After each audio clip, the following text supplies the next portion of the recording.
pour certains, la passion n'a pas de prix, comme moi ou beaucoup d'autres. Mais des fois, mettre 54 € pour se retrouver au-dessus de la T2, il y a des gens qui vont pas, tu vois, qui vont pas acheter.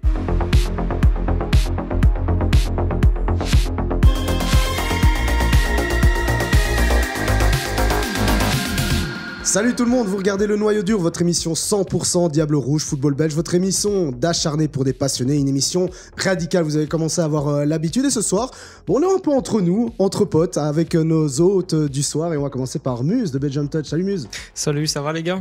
Bah bien, super, on est entre nous, on est en forme, Tranquille, on est top. Je le fais pas souvent, mais j'ai envie d'annoncer en deuxième l'invité, en tout cas notre guest du soir, parce que ça nous fait plaisir de l'avoir quand même. Quand on l'appelle, il répond présent, c'est Jordan. Toujours là, toujours présent. Salut Malik, salut à tous. Un passionné du Standard de Liège, ça tombe bien. On va parler du Standard dans le premier sujet. Sacha Tavoleri, toujours là, comme d'habitude, avec son beau pull. Il est là, il est rouge. Son beau pull noir, jaune, rouge, son beau pull du Noyau Dur. Il est totalement noir, jaune, rouge, effectivement, on est ensemble.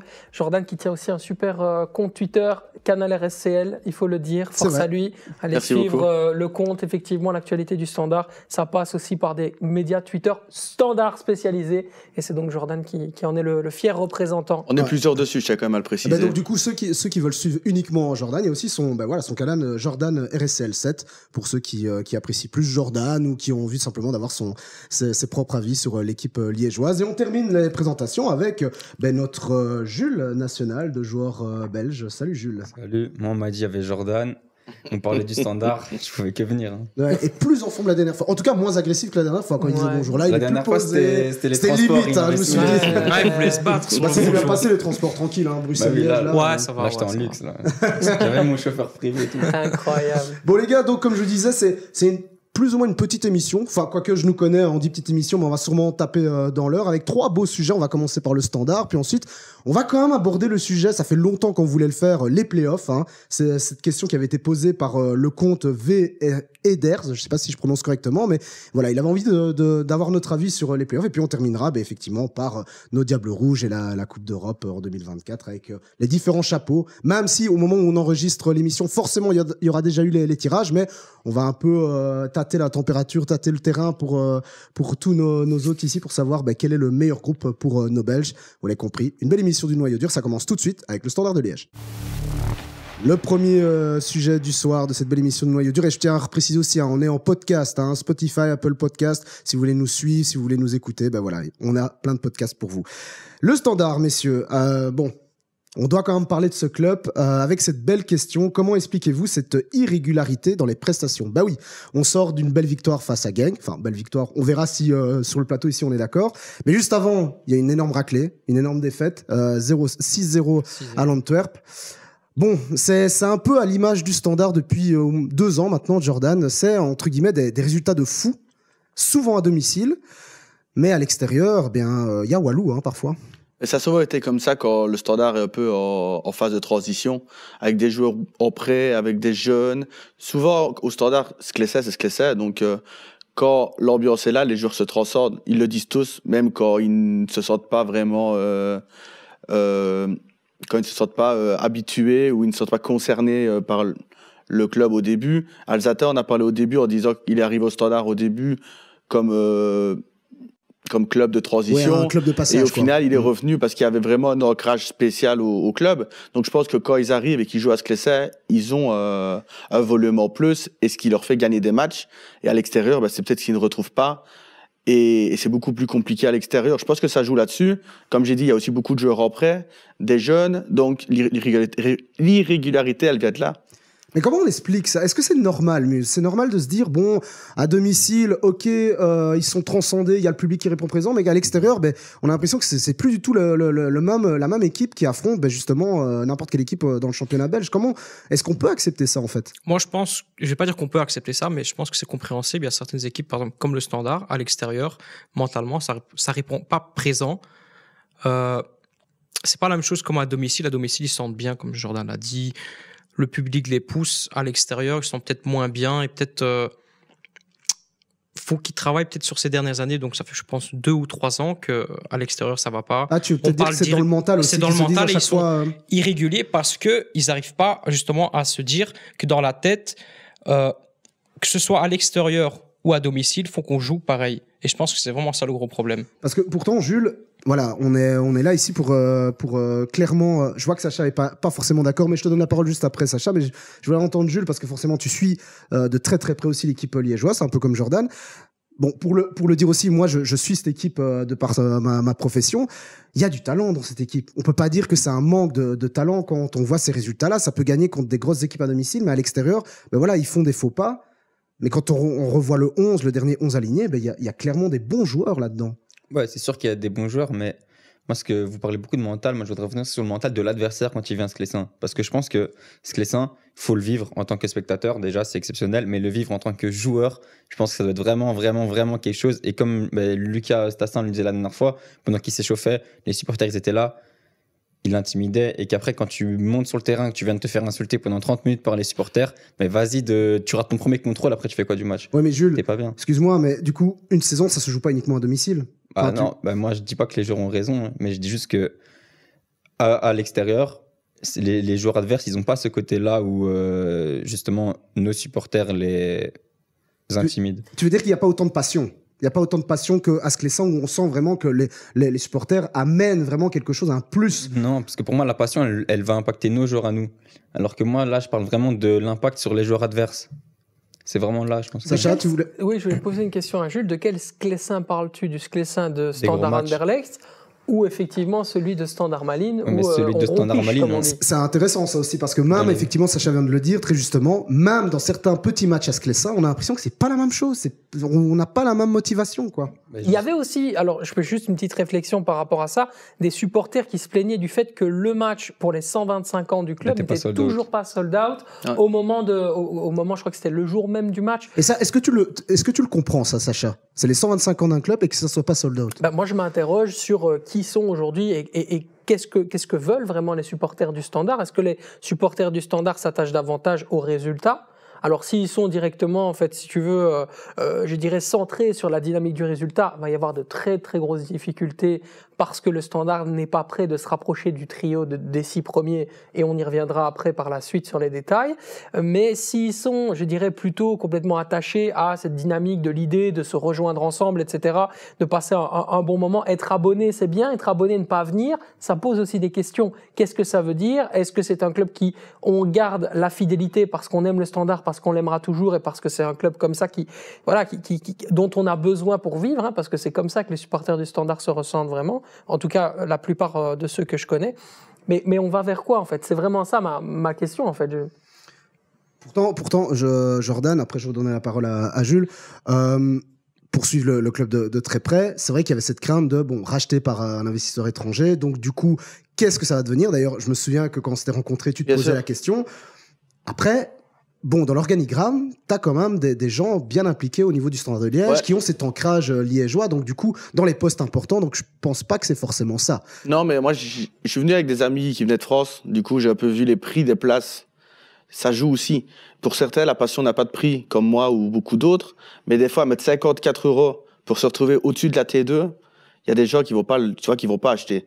Moi, je me rappelle, j'étais toujours bloqué, parce que vu que je prends mon abonnement, à des places à 30, 35 €, 40 €, payer 54 € pour être au-dessus de la T2, le long d'un couloir où il y a, où tout le monde passe. Les pigeonniers, quoi. Voilà, je pense réellement que les gens n'achètent plus ce genre de place-là. C'est vrai ça, Jules? Tu serais prêt ou tu ne serais plus prêt à mettre autant pour aller, comme il le dit, en T2, dans des places un peu moins bien situées C'est sûr que ça ajoute. Déjà, pour moi, aller voir un match en T2, ça me chauffe déjà pas de base. Pour moi, il faut aller dans les tribunes d'ambiance, sinon j'ai pas envie d'y aller. Mais même les tribunes d'ambiance, je crois que Standard Anderlecht, Standard Bruges, tout ça, c'est genre 30 € aussi.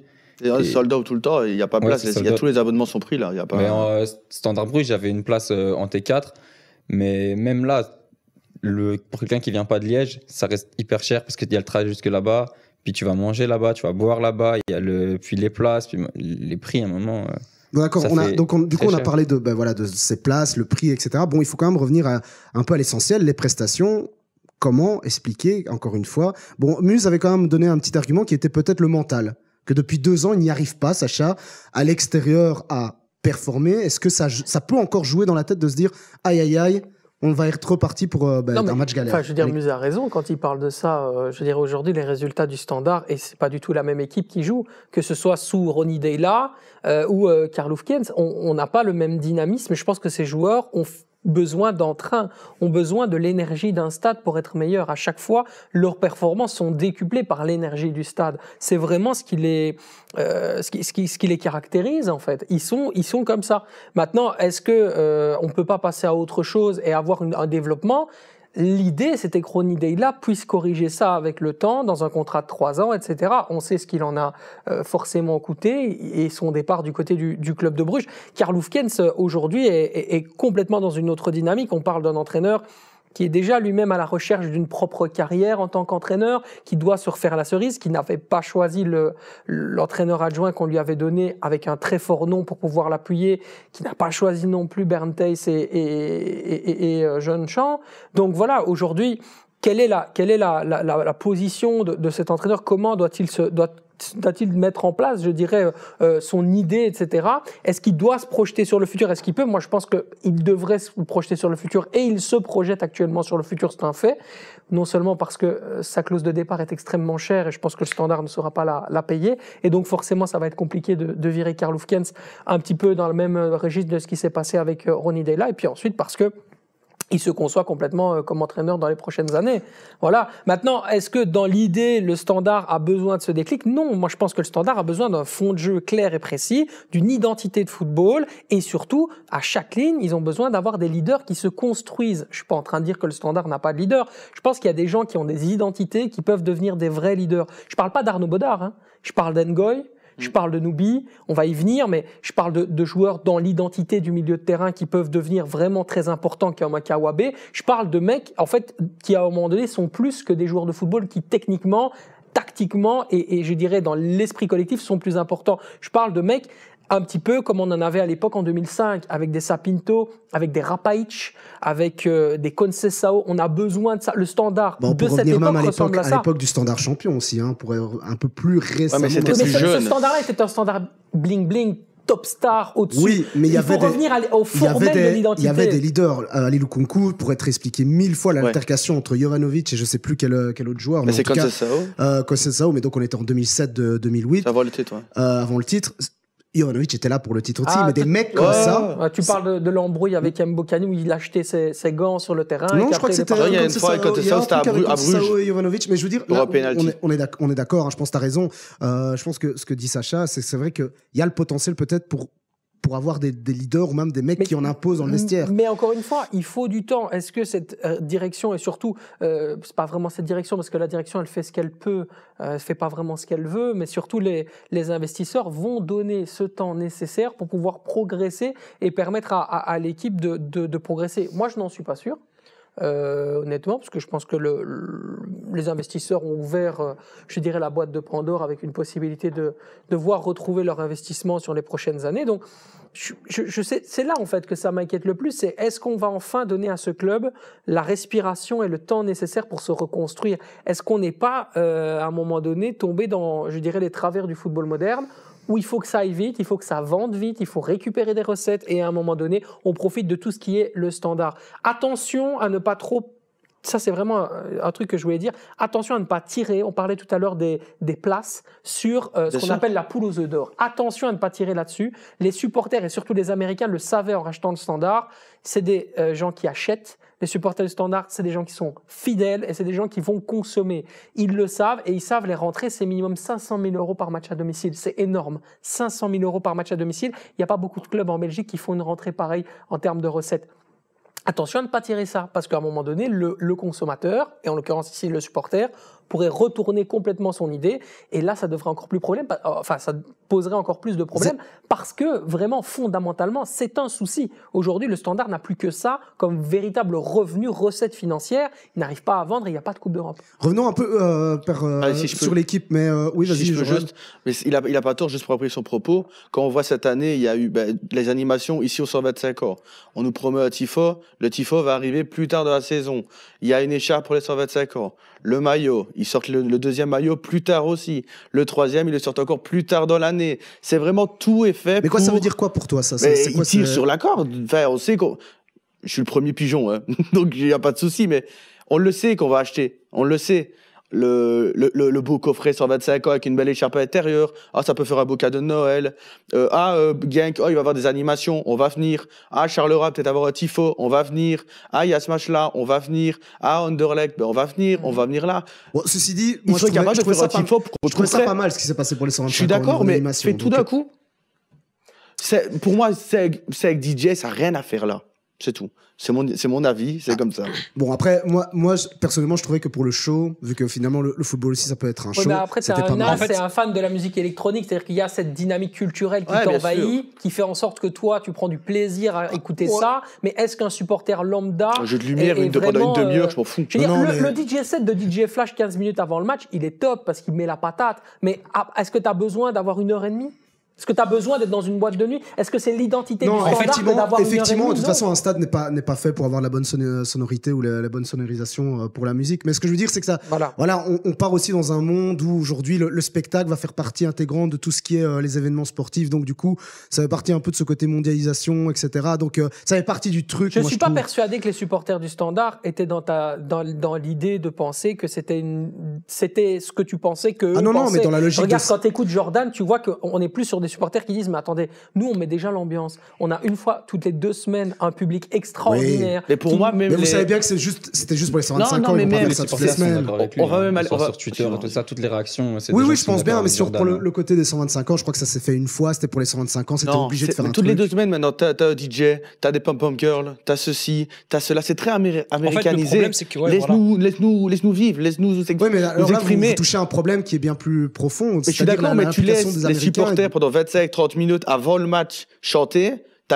tu chauffes tout le monde, la T2, la T1, la T4, tout le monde pendant tout le match. Le speaker fait, en plus le speaker il fait très bien génial, ça fait des années qu'il le fait, même plus de 20 ans qu'il le fait, il est très très bon, hein. Je crois que c'est Jacques Massard qui fait vraiment un boulot formidable, je pense que c'est l'un des meilleurs speakers en Belgique. Maintenant, effectivement, c'est pas une question de je suis d'accord avec ce que fait les Américains, mais je crois que dans la logique, malheureusement, c'est le foot moderne. C'est le foot moderne. C'est le foot moderne, c'est le football business aujourd'hui. Aujourd'hui, ce qui intéresse les dirigeants, c'est faire de l'argent, comme Sacha le disait, et on veut des résultats à l'instant T. Ils veulent pas construire quelque chose sur le futur, sur quelques années. Ce qu'on veut aujourd'hui, c'est des résultats. Si ça marche pas, on vire, on reprend quelqu'un d'autre. Aujourd'hui, le football, et c'est très intéressant, Sacha, parce que toi qui suis aussi de près la Ligue 1, beaucoup de supporters parisiens aussi reprochent aussi d'avoir ce côté un peu chaud à l'américaine. Bon là, tu vas me dire c'est pas les Américains, mais c'est quand même le même délire. On est plus dans beaucoup de supporters pour écouter les émissions dans lesquelles tu participes aussi. Il y en a beaucoup qui disaient on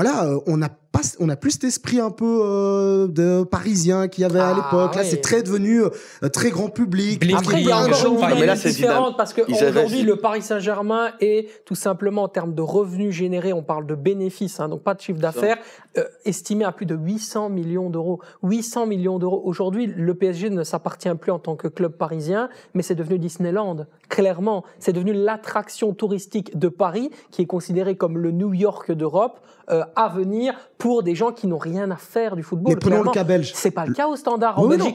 C'est une attraction du championnat belge. Les touristes qui viennent à Liège. Non, c'est ancré, c'est liégeois. Oui, mais c'est une attraction en termes du football belge. Tout le monde connaît ce qu'est le Standard. Ouais, mais alors tu viens dans le bloc visiteur.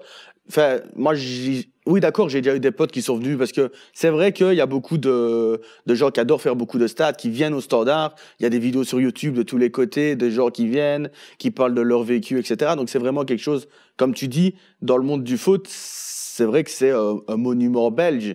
Mais est-ce que c'est ça qui va faire vivre le Standard ? Non, c'est leurs supporters. Oui, et surtout, Jordan, si je peux me permettre, c'est une question d'identité. Comment est-ce que le club du Standard se conçoit ? Comment est-ce que, par exemple, on peut recevoir ce type d'animation-là du côté du Sporting d'Anderlecht, du côté des fameuses flammes qu'il y a tout le temps au KRC Genk ? Comment est-ce que on se conçoit en tant que supporter et quelle identité tu vas renvoyer ? Le Standard, c'est le charbon. Le Standard, c'est la guerre. Le Standard, c'est Grinta et Sangre, et c'est autre chose. Et il l'a replacé, Grinta. Tu sais quoi, on va faire à chaque fois, on va mettre une petite pièce comme dans certaines émissions. À chaque fois que tu dis Grinta, on va mettre un petit 1 euro comme ça. À la fin. Regarde, tout bêtement, on parle d'identité. Allez, je t'ai coupé. Donc tu disais, c'est le sang, c'est le charbon. Oui, c'est ça. Et alors que par exemple, quand on est dans une équipe, par exemple, on reparlera de l'identité de jeu d'un club comme Genk qui pour moi était complètement en dessous et qui qui est une équipe surcotée à la mort cette saison. Tout le monde en fait des flammes. Pour moi, on l'a vu, le Standard, ils ont réussi à bloquer un bloc de 4 avec un rideau défensif. Ils ont été mettre des pains dans le milieu de terrain. Ils ont fait la différence et ils ont marqué finalement le but. C'est une équipe qui est contrable hyper facilement, mais en dehors de ça, c'est une équipe belle, jolie, propre, avec une identité. Ils font un truc un peu léché. Allez, ça va, ça passe. Le Sporting, c'est bling bling. Le Sporting d'Anderlecht, ça a toujours été la classe, le mec qui vient en costard au stade. Tu vois, il y a toujours eu ce truc-là. Les gens applaudissent au stade. Il y a un truc un peu très Arsenal, en fait, tu vois.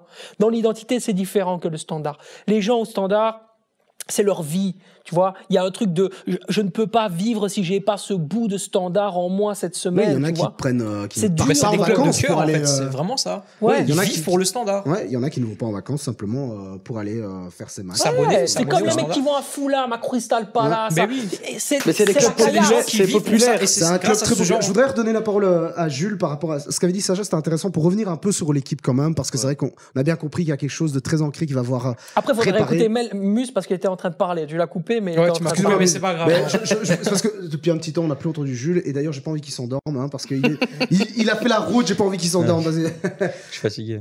Jules, donc du coup, revenir sur l'équipe, et après je vous donne la parole, Muse. Donc le Standard, actuellement 8e, 5 matchs gagnés, 5 perdus, 5 nuls. Régulier. Hein. Ouais, c'est vrai. Là, pour l'instant, on est dans la régularité des 5, mais globalement, est-ce que cette équipe, cette année, elle est plus forte que l'année passée, par exemple, pour faire de meilleurs résultats? Est-ce qu'elle est Oui. bâtie pour les playoffs 1, clairement? Pour les playoffs, peut-être pas, mais elle est plus forte que l'année passée, je pense, quand même. Et t'es d'accord avec ce qu'avait dit Sacha par rapport à... Ce sont des bons joueurs qui peuvent devenir des leaders, mais ça doit encore se travailler. Ouais, mais les bons joueurs qui peuvent devenir des leaders, la majorité pour moi, c'est des prêts. Zigno, c'est un leader, mais il est en prêt. Kanga, ça va être un leader, mais il est en prêt. Il dit Kawabe, moi je pense que Kawabe, ça peut devenir un leader sur le terrain, mais pas en tant qu'homme dans le vestiaire. Et je pense que c'est le problème. Alzate, c'est la même chose. Pour moi, c'est un leader technique, un leader sur le terrain, mais il est aussi en prêt. Hayden. Alors, ouais, il donne, clairement. Il y C'est a vrai qui alors comme leader qui va encore être là l'année prochaine? Qui? Bah, Ça va Tchanak. être Tchanak, Ah, Tchanak. mais c'est en Mettre la devenir. responsabilité à un si jeune comme ça, enfin ouais. Ouais. Ah, mais c'est en t'es dans un devenir. club de milieu de tableau belge aujourd'hui. Le Standard, c'est un club subtop. Hein. Et à un moment donné, tu vois, il y a des jeunes qui prennent leurs responsabilités dans des clubs comme OHL. On en a reçu un ici, Richie Sagrado. Il y a des gens qui prennent leurs responsabilités dans des clubs comme Westerlo, dans des clubs comme qui sont beaucoup moins forts et moins hauts et avec moins de responsabilités que le Standard, j'en le conçois. Mais à un moment donné, il faut aussi laisser la place aux jeunes. L'identité même, et c'est ce qui pourrait par exemple me faire un peu peur du Standard aujourd'hui, c'est de lancer les jeunes et de les mettre en avant le plus rapidement possible pour leur donner cette responsabilité qu'ils savent endosser. Pourquoi ne pourraient-ils pas à un moment donné en jouir et devenir Ouais. justement les joueurs Du coup, qu'ils doivent être? la meilleure image, Mus, c'est aussi Arnaud Baudard. Enfin, je veux dire, il vient des jeunes, il est là, et il prend maintenant position, chose qu'il ne faisait pas avant. Mais donc, du coup, tu voulais dire quelque chose Moi, c'était On rien à t'écoute. voir avec ça, mais c'était pour appuyer le propos de Sacha. Je disais qu'aujourd'hui, et heureusement qu'il y a ça, aujourd'hui, on a des supporters qui vivent pour leur club, et on parlait de Newcastle, Fulham, tout ça. Et c'est grâce à des fans comme ça que le foot existe et que des clubs du subtop ou des bas de classement peuvent se permettre de jouer dans ce genre de championnat. C'est grâce à ce genre de fans, et on a besoin de ça. Et donc, du coup, Sinon, et on par fait la rapport... Super League de Florentino Sinon, Pérez. oui, Et pour- sinon, ça ferait la Super League et il n'y a que des top clubs. Et Ok. voilà. Et par rapport à l'équipe, vu qu'on parlait là maintenant de l'équipe, t'en penses quoi, toi, du coup, de cette équipe? Moi, j'ai aussi le sentiment qu'elle est, en Moi, tout je suis cas, plutôt d'accord avec. elle est mieux que l'année passée. Elle est pour, mieux que l'année passée, mais je pense qu'ils peuvent viser les playoffs 1, mais je les vois pas faire grand-chose en playoff 1, en fait. Ah, tu les vois Jordan. rentrer. Alors, En fait- il faut mieux gagner les playoffs 2 et jouer pour la place en Europe. Non, que il les faut faire- gagner la Coupe de Belgique, mon Ouais. garçon. Oui, ça, En je fait, sais, ça clairement, mais bon, Ouais, va bon, falloir ouais, Parce gagner. que c'est bien, le c'est bien de Belgique, battre trois. Genk qui est 6e là. 6e, ouais. Et le Standard 8e. Mais qu'est-ce qu'ils vont faire en playoff 1? Mais là Moi, où je je suis vois d'accord pas. avec Sacha, juste pour revenir sur Genk, ayant vu une grande partie du match, j'ai trouvé vraiment Genk en dessous de tout, quoi. Non, Enfin, mais franchement, là, si je peux faire un cri du cœur improvisé, la technique, vous n'êtes pas obligé de mettre le liner, il n'y a pas de problème. Mais vraiment, je trouve que cette équipe du KRC Genk, c'est tellement surcoté. mais vraiment, genre, dans le niveau, dans ce qui est proposé, il y a des joueurs qui, individuellement, ont leur talent, ont une marge de progression, je le conçois. Un joueur comme Cuesta, un joueur comme McKennie, c'est intéressant, il y a du talent, etc., il n'y a pas de souci. Bilal Kanous, quand il est avec le Maroc, il est brillant. Il y a des joueurs qui ont vraiment, mais globalement, c'est une équipe trop fade, c'est une équipe qui n'est pas sexy, c'est une équipe qui est molle, et franchement, je suis désolé, mais à part lécher des petits crochets courts, essayer de trouver des lignes de passe, machin, bazar, c'est très vite stérile, c'est très vite contrable, c'est très vite empêchable d'aller vers l'avant, si tu vois ce que je veux dire. Je m'exprime pas de la bonne manière, mais je pense qu'on me comprend. Cette équipe n'ira pas loin cette année parce que elle n'est pas efficace, elle n'est pas dans le rendement, et surtout qu'est-ce qui est bon dans le football, c'est avoir cette versatilité, excuse-moi, et le côté improvisé en football quand tu n'es pas bien. Là, tout est toujours calculé, tout est toujours compris, tout est toujours, entre guillemets, téléphoné. C'est ça le terme, c'est téléphoné. On sait où ils vont aller, on sait quelle ligne de passe ils vont prendre, on sait dans quels intervalles ils vont aller, on sait quelle vitesse, on sait sur quel appui ils vont se tendre, etc. Mais excuse-moi, mais dans la préparation du match, Karl Hufkens, l'expérience d'un jeune champ quand même, et Berntex, mais c'est du petit lait tactique. C'est facile à contrer, ils se font complètement avoir sur toutes les phases de jeu. Tu vois que le Standard est prêt, le Standard meilleur en première période, le Standard meilleur en seconde période, et au final Genk, mis à part essayer de trouver un redoublement à un moment donné, essayer de la passe longue, etc., ils n'ont aucune alternative à leur jeu de base. Il y avait juste un match, c'est vrai que moi j'avais l'impression qu'ils étaient plutôt préparés pour cette saison. C'est juste tu parlais d'efficacité, c'est le match contre l'Union. À l'Union, où en fait ils ont 2 occasions, ils mettent 2 goals, ils gagnent 2-0. Là, je me suis dit, ok, on a peut-être une équipe, mais après le reste de la saison, je suis d'accord avec toi, et je pense même que depuis qu'ils ont perdu leur attaquant, Onuachu, c'est le néant total. Restons quand même sur le Standard, parce qu'on aura l'occasion de discuter de Genk un peu plus tard, dans les prochaines émissions. Justement, jeune champ, Thaïs, vous en pensez quoi? Juste, pour revenir sur le noyau, la qualité pure du noyau. Ouais. Et après le noyau dur. Et après, tu pourras donner ton avis directement sur le nouvel effectif. Ouais. Mais en fait, ce que je pense, c'est qu'il y a un meilleur effectif, mais il y a une moins bonne gestion de l'humain par Karl Hufkens que par Ronny Deila, pour moi. Quand on voit les cas Balikwisha, Oyo, il l'a remis un peu dans le bas ce week-end, ça a été un peu mieux, mais qu'il l'a mis quand même pas mal sur le côté. Il y a aussi, pour moi, il y a une stat très très importante au niveau du mental. Peut-être que Karl Hufkens arrivera à un moment donné à déclencher, et qui pourrait peut-être faire balancer le Standard peut-être vers quelque chose de plus positif. C'est que quand on est mené, on gagne jamais. On a gagné une fois, c'est contre Anderlecht. Et encore une fois, il y avait une phrase de Vertonghen, moi, qui m'avait beaucoup choqué. C'était au début du match, il dit, on ne les entend pas, pour parler du public, genre, déjà, si tu dis ça dans ton avant-match à tes coéquipiers, c'est que les supporters adverses sont déjà dans ta tête. Tu parles pas normalement des supporters, etc. Ouais. Et pour moi, c'est quelque chose qui m'avait vraiment choqué, pour montrer que, comme c'était Jules qui disait, quand les joueurs adverses viennent, ils ont un truc en moins que nous, on a en plus. Donc, c'est pas parce qu'on est meilleur qu'eux, c'est parce qu'ils n'arrivent pas à jouer comme ils devraient jouer.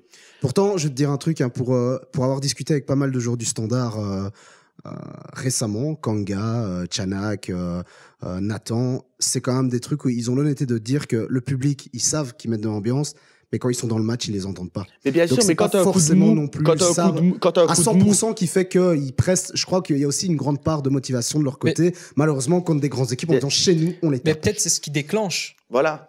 Peut-être c'est ce qui déclenche cette envie de se surpasser, et que peut-être après on les entend plus. Mais ils sont pas conscients de ça, les joueurs. Non, ils sont dans leur bulle. Ils sont pas conscients de ça. Ils sont dans l'énergie. C'est l'énergie qui les transcende. C'est cette énergie du public qui les rend meilleurs. Ils n'ont pas besoin de les entendre, les supporters. Ils sont dans le match. Il y a tout. Il y a cette vibration. À un moment donné, il y a des choses qui s'appellent la dynamique, l'énergie et les vibrations dans la vie. Excusez-moi, c'est des choses qui n'ont rien à voir avec le football, qui sont beaucoup moins terre à terre que simplement un débat. Mais aujourd'hui, un joueur de foot, il est transcendé quand il entend un public comme ça. Il n'a pas besoin d'entendre les chants, de dire allez, on est le Standard, machin, bazar.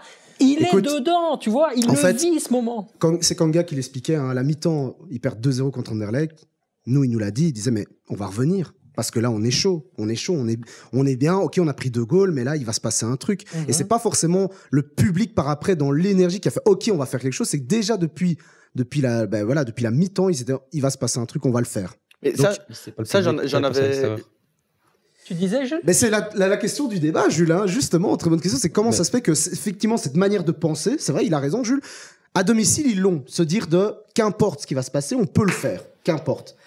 Comment ça se fait qu'à l'extérieur, il n'y a pas cette même façon de penser, de se dire, OK, on est peut-être malmené. Parce que tu ne peux pas régir une identité sur une dynamique. Tu peux pas régir une identité sur une dynamique. Tu dois avoir un socle, tu dois avoir une base, tu dois avoir de la matière, tu dois te baser sur quelque chose de plus solide, d'un fond, de quelque chose qui est tangible et qui va t'élever. Et après, derrière, il y aura la dynamique toujours. Mais tu peux pas toujours avoir la tête dans les étoiles si t'as pas les pieds sur terre. Et ben, c'est la même chose. Le Standard, il y a des moments où il vole. Il vole sur le terrain, inarrêtable, impossible. Tu peux faire ce que tu veux. Le Standard, à un moment donné, c'est même la meilleure équipe de Belgique. Je te le dis. Il y a des moments de match, 5-10 minutes, c'est inarrêtable, c'est fou, le public, le bazar. Il y a un moment suspendu dans le temps où il y a le Standard et puis il y a les autres. Il y a les 15 minutes contre Anderlecht. Il y a rien qui est raté. Et si on peut même revenir sur le public, la pire période du Standard, c'est pendant le Covid, où il n'y a pas de public. Et à domicile, c'est nul, mais nul. Il n'y a rien qui se passe. Même quand les supporters vont foutre le bordel contre Go, il n'y a rien qui se passe. Rien. Il n'y a même pas un peu de révolte, il n'y a rien. Donc, c'est vraiment le fait de dire que l'atmosphère, à ce moment-là, on est d'accord que les chants ne servent à rien, mais que donne le public et ce que c'est, pour moi, un stade aussi à son identité. Son stade, comme Bruges. Bruges, c'est quelque chose où il n'y a pas vraiment de chant, mais c'est du bruit. Quand tu vas là, à l'extérieur, c'est hostile. Tu vois, donc tu y vas, t'es déjà avec, peut-être pas reculons, mais tu sais que tu vas vivre un mauvais moment. Et à Sclessin, c'est pareil pour les joueurs adverses. Donc tu abordes ton match différemment qu'à l'extérieur. Quand tu vas à OHL ou que tu vas, je sais pas moi, à Eupen, bah, tu vas pas non plus en te disant on va être dominateur tout le temps, tu vois. Oui, c'est là où tu as besoin de quelque chose Parce de plus. Parce que tu as besoin de quelque chose de plus. Voilà. Et quand Ronny Deila, l'année passée, disait toujours we are a gang, ok, ça fonctionne 3 matchs, 4 matchs, 5 matchs, contre des gros matchs, mais il va te sortir, on est une famille, on va y aller à Malines, tu sors sur le terrain, tu as de l'ambiance à Malines, bah, le discours du coach, c'est fini déjà. Et t'en prends 3 comme l'année passée. Ouais, c'est clair. Justement, Jordan, c'est bien que tu aies repris la parole parce que je voulais avoir ton avis. Après, vous pourrez vous donner votre avis aussi, hein, messieurs, sur le nouveau staff qui vient d'arriver. Jeune Champ. Enfin, c'est pas un tout nouveau parce que forcément, il est bien connu de la maison. Même Tace. Un avis, c'est bien, c'est bon, c'est positif? Je pense que c'est intéressant de ramener de l'ancrage pur liégeois. Yaya Touré, la seule fois où on l'a vu, c'était avec son gel douche dans l'inside contre Anderlecht. Il avait pris sa douche. Voilà, on va pas retenir grand-chose du bonhomme, mais grosse carrière à lui, tant mieux. Mais Bernd Theis, j'avais beaucoup aimé ce qu'il faisait à Gand avec c'était avec Van Azebroek à l'époque, je crois déjà.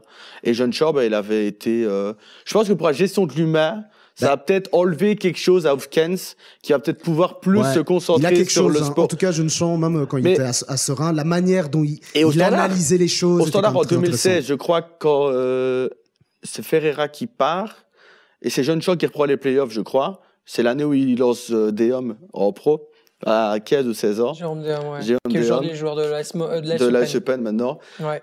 Il le lance et tu vois qu'il y avait quelque chose, il n'y avait rien dans le jeu. Mais tu sentais que il a de la bouteille. Pour moi, je vais le représenter un peu comme un José Riga, qui ont de la bouteille. Peut-être ce qu'Hofkens, du coup, n'a pas. Et Hofkens va pouvoir se concentrer un peu plus sur la tactique que sur le fait de devoir toujours mobiliser ses hommes.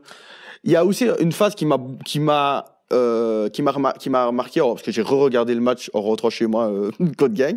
C'est quand Oyo, elle a fait le tacle juste à la fin du match sur je sais plus quel joueur et qui sait la fin du match. Il y a directement Bernd Theis qui est venu et qui a applaudi et il a directement été vers Oyo pour le prendre dans ses bras. Je crois même que Karl Hofkens aussi a été directement, si je vois mais dans je veux dire, images. Il a été juste après, mais Theis, c'est le premier qui est sorti du bord et qui a applaudi, genre, c'est ça qu'on veut. Donc pour moi, c'est peut-être cette gestion de l'humain que les deux ont, que Karl Hofkens a aussi, mais ça va du coup beaucoup moins le fatiguer et peut-être lui donner un peu moins de tâches. D'accord avec ça, messieurs? Jules? Ouais, je suis d'accord. De toute façon, je pense que avec les finances qu'on a, on pouvait pas avoir beaucoup mieux en termes de personnes qui ont déjà prouvé des noms et tout ça. Ouais, bon, on a vu les noms, on a ramené un Yaya Touré qui était quand même inexistant. Non, mais il pourrait avoir des gens qui ont des noms plus de l'expérience, parce que Touré, il avait pas vraiment d'expérience à part les jeunes de Tottenham, je crois. Ouais, je pense que Jeune Champ, en termes d'expérience, c'est pas mal déjà. Justement, mais on peut choisir, avec les finances qu'on a, on peut choisir qu'un des deux, soit l'expérience, soit le nom.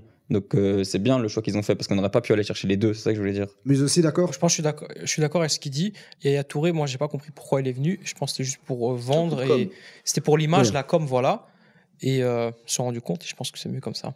Surtout avec les finances Mais actuelles. j'ai quand même en fait un petit doute. Je suis hyper nuancé sur ce choix parce que il y a d'une part l'idée, et je trouve que c'est hyper intéressant de dire ces 3 mecs sont potentiellement 3 T1 au Standard. Potentiellement, ces 3 entraîneurs pourraient devenir entraîneur principal. Donc ça veut dire que tu as 3 entraîneurs qui ont déjà une identité de football bien ancrée, une philosophie, une envie et déjà une carrière, qui sont déjà très expérimentés, qui vont tous avoir une idée de football. Tout le monde va avoir une idée de jeu. Et quoi, et ça, t'as peur que ça Alors, s'entremêle ou ça... Je trouve que le pendant, si tout le monde effectivement se met sur la même route, et c'était parfois le problème, Karl Hufkens avait des problèmes avec ses assistants durant le début de saison parce qu'ils ne se comprenaient pas et il y avait des tensions au sein même du staff, de l'effectif.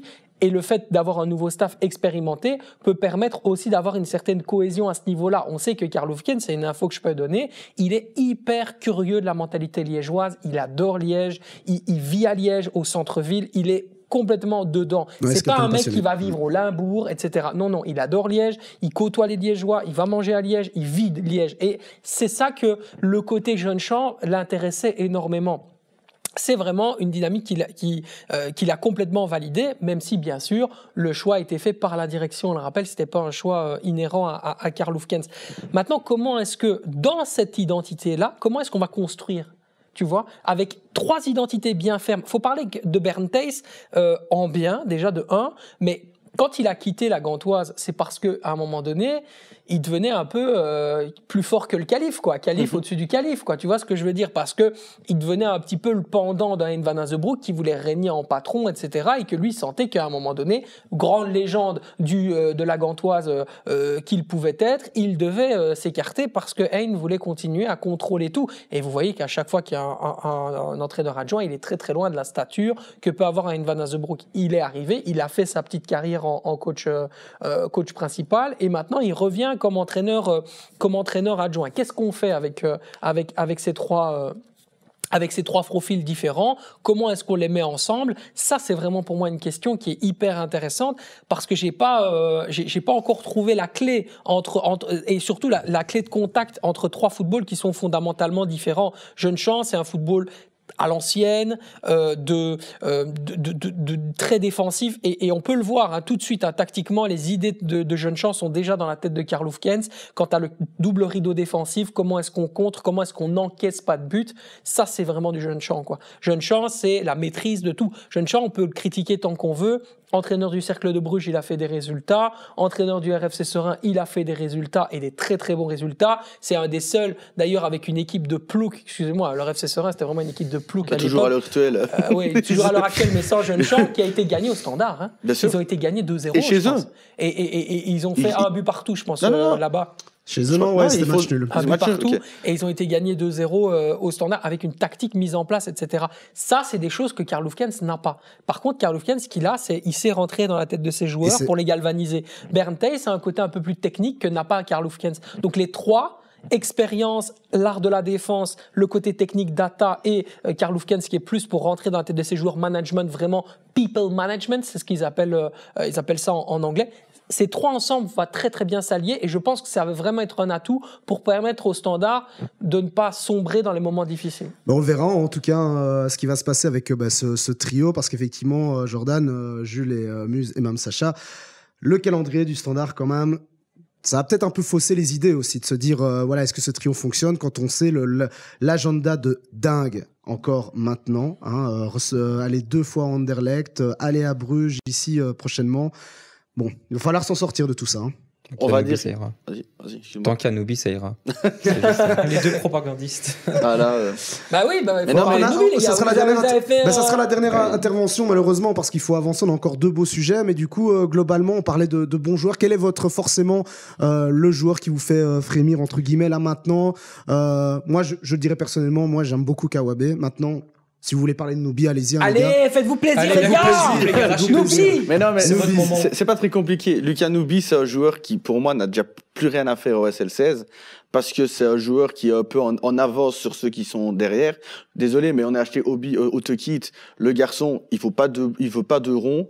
Il est nul. Déjà encore hier, j'ai regardé le match. Il est pas. Non, mais ouais, c'est clair. Ça mérite. Il est pas ouf. Donc, à un moment donné, si on veut bien s'intégrer, on a Nubie, Ngoy, Leifis, Bokadi et Van Eusden. Lifeface, fin de saison, il est parti. Van Heusden, 7 millions, on n'aura jamais 7 millions. Et Bocadi, je crois qu'il lui reste fin un de an. saison, non, fin de saison, 2024. Juin Il lui 2024, reste- fin de contrat. Il y a l'Arabie Bocadi, il lui Saoudite reste sur un lui, an je de pense. contrat Mais- avec une envie de rester. Qui Bocadi, ça Ouais. Oui, qui veut peut-être signer sur le long terme. Il veut Mais rester à un sur le moment long terme, il a donné, confirmé. si tu veux réellement, en sachant que tu dois vendre au Standard, parce que vu les dettes que tu as aussi, à un moment donné, il faudrait peut-être installer Ngoy, Nubi et Bocadi. À un moment donné, je dis pas cette année, mais Nubi doit gratter du temps de jeu au maximum pour pouvoir l'année prochaine être titulaire pour moi.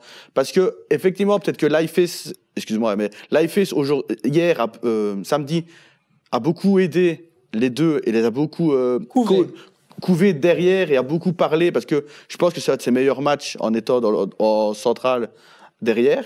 Mais pour moi, Nubi doit jouer de plus en plus de matchs, quitte à devoir mettre un Bocadi ou autre sur D'accord, le Jules, côté. avec ça, faut Ouais, faire totalement. plus jouer Nubi. Mais pour moi, Nubi, Totalement fan, hein, le Jules il de aurait Nubi. dû passer voulait- devant Ngoy. Je vous dis la vérité. Ouais, Pour- mais je Pour suis moi, pas- je suis Nubi, d'accord. en termes de talent, c'est exceptionnel. Je regardais ses matchs avec les jeunes Belges en U17. Bon, il va pas à l'Euro parce qu'il est surclassé avec le U18, mais ses qualifications, elles sont exceptionnelles. On voit qu'il est 2 crans au-dessus de tout le monde. Il y avait Vermeeren, il était au-dessus de lui. Il y avait Enoka Gay, c'est un énorme talent. Mika Götze, tout ça. Moi, je le voyais. Pour moi, il y avait Götze devant, Nubi derrière, et il sauvait l'équipe. Et c'est quoi son C'était point exceptionnel. fort à Lucas et peut-être le point à corriger pour toi? Son point fort Dans à l'anticipation. Moi, je le trouve, c'est là que je le trouve exceptionnel, vraiment dans l'anticipation.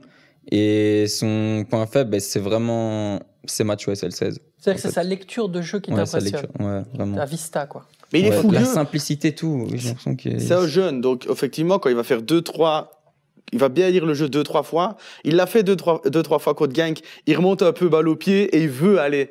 Et il doit pas faire ça tout le temps. Par contre, Et ça, il va apprendre. oui, mais c'est ce que je dis, c'est la jeunesse, ça va se gommer. Ça, c'est Mais la folie de la il est jeunesse, hein. élégant. Quand tu vois même à un moment donné la balle qu'il met pour, c'est pour Konga, je crois, ou pour quand il va le chercher bien loin de l'autre côté, c'est ce qui te manque, un jeu au pied derrière. Zinho, d'accord, oui, c'est bon. Moi, j'adore Zinho, mais il a pas un jeu au pied comme Nubia. Le seul qui pourrait l'avoir, c'est Lifeface. Mais Lifeface, il est gaucher. Bah, Zigno, ça va, moi je trouve franchement. Oui, non, mais je veux surtout dire- à l'époque avant qu'il Ici, parte, moi. quand il montait souvent le bloc avec la je balle, suis il d'accord. jouait vraiment haut, hein, je trouve. Zigno. Bon, allez, les gars, on va avancer quand même parce On que va avoir un petit coup de c'était. fil de 777 pour faire jouer Nubi, t'inquiète. On aura l'occasion. Ils en ont besoin, ils ont besoin d'argent. On donc aura ils vont l'occasion peut-être le vendre. Voilà. d'en reparler un peu plus tard, forcément, dans les différentes émissions sur le Standard et parler aussi du SL16 et Régional si tout se passe bien jusqu'à la fin de saison. 9 sur C'est du 12, Très, très bon travail pour le moment. Donc, c'est important de le signaler. Ils vont aussi, battre Yannick Lomba facilement. Oh, il y a une- Allez, Voilà, mais tu dis d'ailleurs, des Yannick, défaites, t'es- défaites. Ok, Des ok, faits. le message est passé. On Yannick, si tu l'embrasse, veux, Yannick, mon on frérot. l'embrasse fort, mais si tu veux revenir, t'es le bienvenu, tu sais bien. Allez, on passe au deuxième sujet.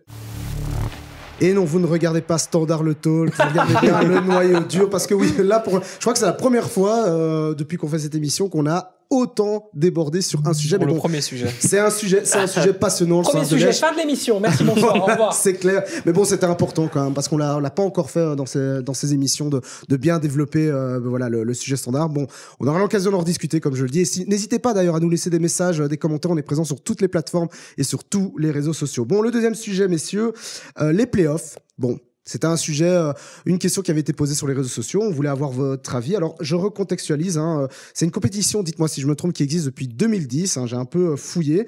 Aujourd'hui, le principe, ben voilà, c'est un championnat qui a à nouveau joué à 16 équipes avec 3 playoffs, les Champions Playoffs, les Europe Playoffs et les Relegation Playoffs. La question est toute simple. Je regarde Jules, il se demande où il est. Attendez, est-ce que je fais Mais quoi faut que Je je me vois- je vois- concentre pour suivre les playoffs. hein. Tu sais, je vois les Oui, Simpsons avec le sage, c'est- le timbal. là, sur la tête, il y a- C'est vrai qu'ils ont l'art à la fédé de faire des trucs tellement complexes. Mais bon, moi je l'ai vu, il y a des beaux graphiques hein, pour expliquer tout ça. Et Tu les peux beaux aller sur le termes site, anglais, là, tu vois, pour faire genre, c'est la claque. Il y a des belles couleurs, tu vois, sur le site internet pour expliquer comment ça fonctionne et tout. Ben voilà, la question elle est toute simple.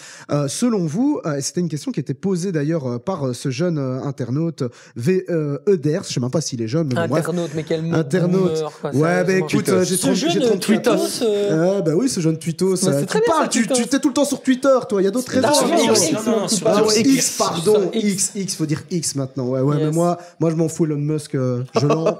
Oh, doucement, Allez, c'est doucement. On Elon, part en vrille, we on love you, Elon. There is Non, no non, problem. on adore ce que tu fais, Elon. Merci X, parce que sinon Sacha n'existerait pas. Donc, Ah là, c'est ça, quel enfoiré. non, mais alors du coup, Vraiment, une enflure. Ouais, moi aussi je t'aime, Ouais. Sacha. Moi aussi.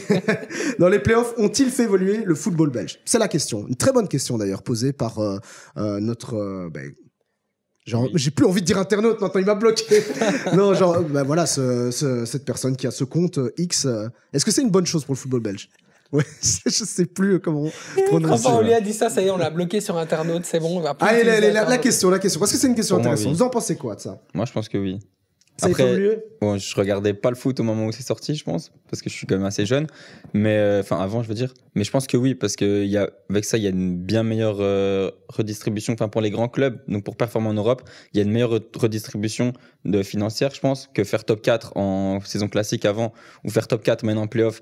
Financièrement, c'est pas la même chose. Donc, les grands clubs, ils peuvent avoir des plus d'argent, donc des meilleurs joueurs, même si ça marche pas tout le temps sur le terrain. Mais si on parle de pur papier, je pense que on a rarement eu des aussi bonnes équipes récemment, depuis qu'il y a les playoffs. Après, le problème des playoffs, je pense que c'est qu'on change tout le temps la formule, que c'est incompréhensible, que machin, et la division des points aussi, je pense qu'elle est vraiment embêtante pour le côté mérite. Mais sinon, je pense que c'est quand même positif. Mais je vais aller plus loin dans la question, alors du coup, est-ce que ça tue le football, ce concept de playoff? Le football, hein, je parle pas du soccer, parce que bon, c'est quand même un concept, les playoffs, voilà, provenant, moi qui adore le sport américain, c'est un truc qui était taillé pour ce type de culture, hein, tu vois. Tu parlais du show tout à l'heure, c'est quand même basé toujours là-dessus, avec des matchs aller-retour, etc. Moi qui regardais beaucoup la NBA, ça fonctionne dans ces cas-là.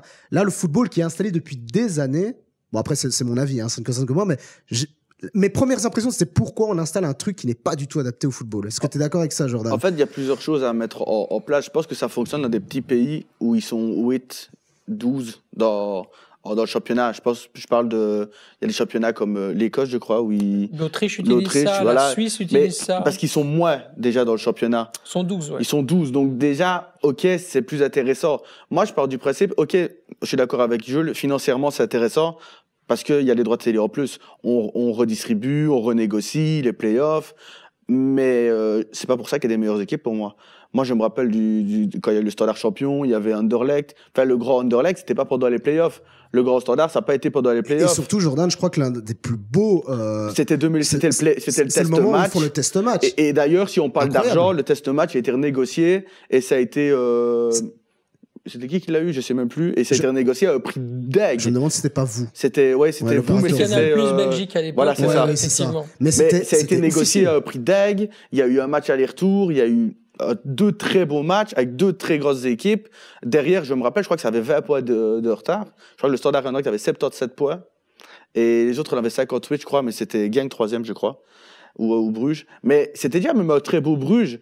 Et le fait de voir des équipes peut-être être championnes en ayant été 6e comme le Standard aurait pu le faire en 2011, ou alors aller en Europe alors que tu as été 9e, moi je suis pas pour. Alors que je pourrais dire oui, trop bien, le Standard pour moi est... Mais donc pour toi, les playoffs n'ont pas forcément fait évoluer le football belge? Non, pour plusieurs raisons. Parce que pour moi, déjà en Europe, on annule des matchs pour pouvoir laisser les clubs se qualifier en Europe. Donc déjà, c'est déjà faussé.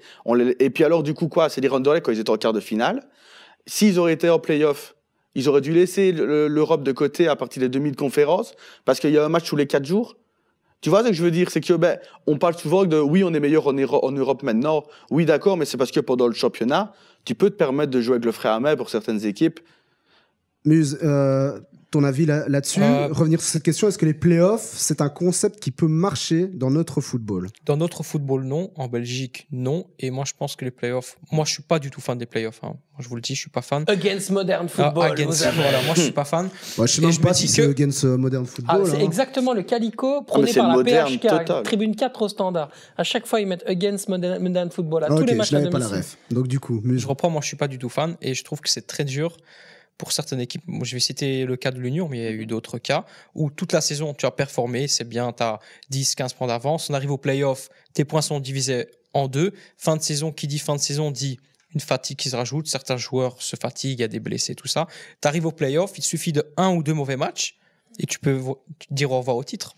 Sacha, je te relance là-dessus parce que toi aussi tu suis de très près le sport américain, donc tu connais bien aussi le concept, hein, comme nous tous ici. Je suis même un américain. Voilà, t'es même un américain.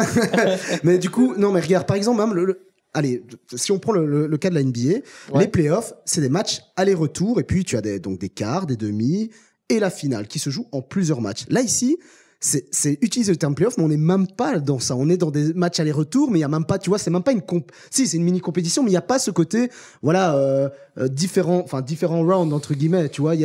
C'est toujours, voilà, tout le monde joue contre tout le monde. Ouais.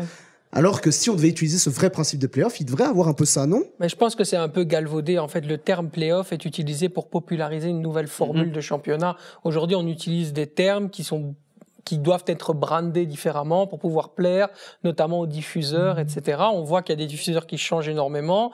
On voit que des sociétés qui sont des diffuseurs sont rachetées par d'autres sociétés. C'est le cas maintenant avec Eleven Sports qui a été racheté par le groupe DAZN. Donc aujourd'hui, c'est très très différent. Il y a beaucoup de choses qui évoluent au fil du temps. Donc ce qu'il faut, c'est donner une formule générique qui permette à tout le monde de comprendre de quoi il s'agit et de pouvoir avancer, je dirais, relativement logiquement. Moi, il y a une chose sur laquelle j'ai envie de rebondir, c'est ce qu'a dit Jules. Contrairement à ce qu'on peut penser, les recettes télévisées ne sont pas données selon la position du club, comme par exemple en Liga ou en Première Ligue, mais plutôt par le nombre de personnes qui regardent. Donc il y a une moyenne qui est faite selon les téléspectateurs, etc. Selon les personnes qui regardent dans tout le pays, ils ont un certain montant qui leur est alloué. Donc ça veut dire que c'est la popularité du club qui fait en sorte que, par exemple, le Standard qui n'a pas des bons résultats, eh bien peut par exemple avoir le 4e ou le 3e, je dirais, budget au niveau des droits télé, qui est assez important. Bon, évidemment, si Bruno Venanzi les avait pas vendus à une boîte allemande et une banque allemande, le Standard aurait pu peut-être en profiter, mais pour le moment, ils sont toujours en train de voir où est passé l'argent. Donc ça n'a rien à voir, mais bon, quand même, on peut dire que, encore une fois, un grand bravo à Bruno Venanzi pour cette question. Et pour répondre à la question. Et pour répondre à la question, effectivement, ça répond, en fait, si tu veux, à une attractivité interne. Donc l'activité interne, ça veut dire que, et au niveau externe, ça veut dire qu'on explique qu'aujourd'hui, des équipes se valent et ont véritablement une concurrence qui est une concurrence complètement homogène. Et c'est tout à fait vrai. Quand on regarde les résultats, il est très rare de voir des équipes aujourd'hui aligner plusieurs victoires d'affilée en Jupiler Pro League, quelles qu'elles soient en première place, à la 2e, à la 6e ou à la 10e place. Ça veut dire qu'aujourd'hui, on a une homogénéité dans le niveau global des 16 équipes. Elles peuvent toutes être battues les unes des autres. C'est en ça qu'on parle d'attractivité. C'est pour permettre justement aux équipes qui sont petites de pouvoir de plus en plus être proches de celles qui sont censées être les plus grosses et les plus grosses au niveau des budgets notamment. C'est pour ça aussi qu'on a créé ce qu'on appelle les play-down aujourd'hui, donc les play-offs pour le maintien, qui assurent en fait encore jusqu'à la fin de la saison, donc jusqu'à mai, la totale, je dirais, toute la saison, quoi, qui sera vraiment assurée. Avant, par exemple, c'était le gros problème des play-offs, tout le monde s'arrêtait en avril, mis à part, bien sûr, ceux qui participaient. Mais par rapport à ce que disait Jules, est-ce que tu es d'accord avec lui quand il dit que, je pense que c'est la plupart des gens aussi pensent ça, c'est ce côté où c'est pas très clair. Ça change tout le temps, en fait. Mais ça change tout le temps parce que le football, et je pense que même y a une grande lutte entre le G5 et le K11 qui véritablement se bat chaque année pour avoir plus de droits pour le K11, mais en même temps le G5 veut garder sa petite part du pouvoir qui est également important dans les décisions, dans l'argent qui est récupéré par club, etc.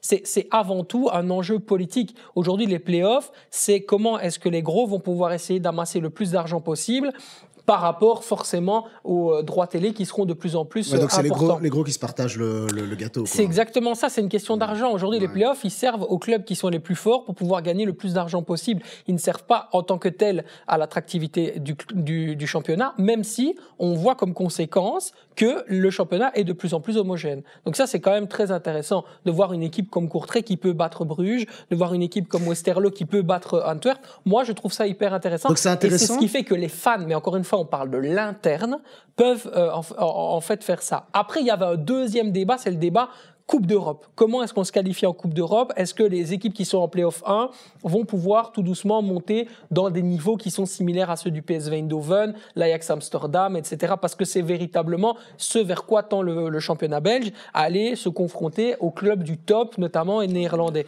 Pour le moment, ce n'est pas le cas. Jusqu'à preuve du contraire. Le club de Bruges l'était. En 2 ans, il y a quand même eu des résultats. Pour moi, il y a 2 ans, enfin, les années où ils passent la coupe, enfin, qui passent les 8e, qui vont en 8e. Ils sont jamais ça au PSV. Au PSV, mais ils sont pas au niveau de l'Ajax, jamais de la vie. Non, en tout cas, nos clubs ont évolué en Europe, ça c'est sûr. Quand on voit les résultats ici, c'est même plus que satisfaisant, en tout cas. Je peux juste rebondir. Moi, je trouve que pendant la phase classique, on se fait chier. Parce que tu sais rien, quand tu gagnes des points, tu gagnes 1,5 point en soi. Quand tu perds, tu perds qu'1,5 point. Donc, oui, on est meilleur en Europe. Pourquoi? Parce que tu peux te permettre de mettre le frais à main en championnat le week-end pour pouvoir aller jouer en Europe et se mettre à fond. Mais je sais pas ça, parce que par exemple, moi j'ai l'impression que pendant la phase classique, t'as quand même, tu tâtes un peu le terrain d'ailleurs avant de passer l'hiver, de voir si nos clubs vont résister à ces fameux hivers européens et continuer à performer dans la phase classique. Mais regarde, j'ai l'impression qu'il y a quand même cette possibilité, tu vois. Oui, mais grâce à la phase classique, pour moi, où tu peux, quand t'es un grand club, je parle pas du cercle ou autre, quand t'es en Europe, c'est que t'as été en playoff 1 ou t'as gagné les playoff 2 l'année d'avant. Donc, t'as déjà une base solide pour l'année d'après. Un peu de respect pour l'équipe de Miron Mouslic, s'il te plaît. Ouais. Non, mais je veux dire, j'adore. Non, mais attention, regarde la Gantoise. La Gantoise, c'était playoff de l'année passée, si je me trompe pas. Hein. Oui. Cette année, elle performe plutôt bien et en Europe, tout va bien. Oui, mais c'est ce que je veux dire. Ils avaient comme déjà une base solide, quoi qu'il arrive, tu vois. Donc, pour moi, ils peuvent se permettre de se laisser un peu plus, d'être plus tranquille le week-end pour pouvoir jouer en Europe. Souvent, regarde, les équipes qui jouent en Europe le jeudi ou le mardi ou le mercredi, ils perdent le dimanche. À part l'Union qui arrive très bien, mais parce qu'ils ont un gros noyau aussi. Ouais. Faut pas l'oublier, ils font des gros résultats aussi chaque année. Donc l'Union, c'est pas le meilleur noyau de ceux qui vont en Europe. Hein, non, mais ils ont. Tu trouves qu'ils ont un gros noyau? Moi, je suis d'accord avec toi. Blessé n'arrive à bien le gérer. Blessé n'arrive à bien. Un gros noyau. Non, mais Blessé n'arrive. Tourne bien plutôt. Voilà, c'est ça, il tourne bien. Mais voilà, Bruges qui va aller perdre 1 point ou 3 points à court trait. Ça, c'est vrai que c'est inexplicable. Mais on reviendra un peu plus et tard puis, sur et d'un côté, Bruges. quoi, tu passes l'hiver, ok?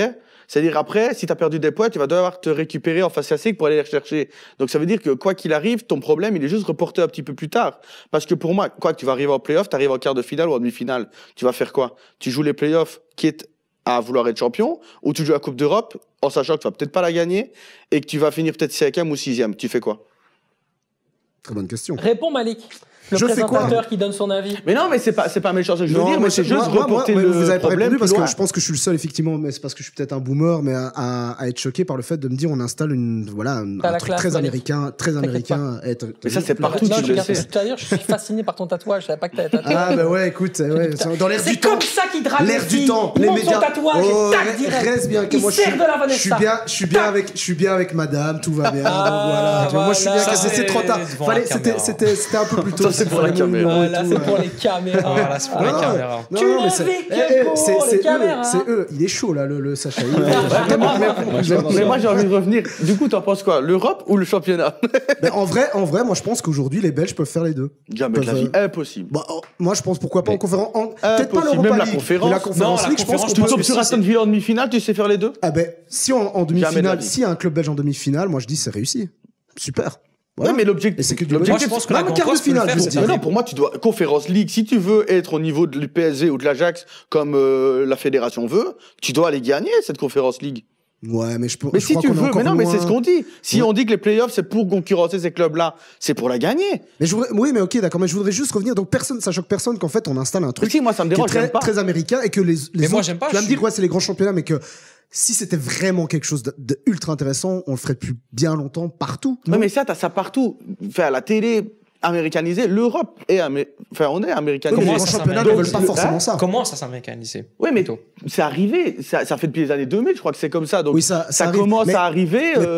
Mais désolé, c'est pas pour autant que les grands championnats changent. Il y a peut-être juste, mais peut-être que Sacha va peut-être me prendre le contraire. J'ai juste peut-être entendu que la Ligue 1 c'était un peu intéressé à ce concept. Tout à fait. Avant le contrat avec CVC, le fonds d'investissement américain, ils ont tout à fait pensé à faire ça, mais c'était sous Didier Quillot, qui était à l'époque le président de la Ligue professionnelle de football. Et effectivement, c'est une idée qui est tombée sur la table. Ils y ont réfléchi, ils ont regardé. Et là, ce sont les grands clubs qui ont dit non, mais à un moment donné, il y a les sous qu'il faut savoir récupérer. Le Paris Saint-Germain voyait une partie, notamment financière, qui allait peut-être s'éloigner. Pareil pour l'Olympique de Marseille, etc. Potentiellement, imagine, l'Olympique de Marseille passe à travers. Et ben dans ce cas-là, c'est tout un autre calcul qui se fait. Et financièrement, recette bien moindre. De toute façon, comme tu l'avais dit, ça peut peut-être aider les plus petits championnats. Ouais. On sait bien que la Ligue 1, de toute façon, c'est un petit championnat. On se fait chier aussi. Mais non, mais regarde ma Ligue. Non, on lui a tendu la perche, il n'a pas hésité. Non, en plus, c'est vrai, toi qui connais bien ce championnat, on peut se dire, allez, on parle que tu disais qu'il y avait pour l'instant, on se fait chier, il y a certains matchs qui sont quand même peut-être ennuyeux. C'est vrai. En Ligue 1 aussi. T'as combien de matchs il y a des moments. On est d'accord en Ligue 1 aussi, mais t'as combien de matchs depuis le début de saison, tu t'es dit, putain, je me suis pris le pied? Enfin, excusez-moi pour le mot, mais j'ai pris mon pied en Belgique. Il n'y en a pas beaucoup.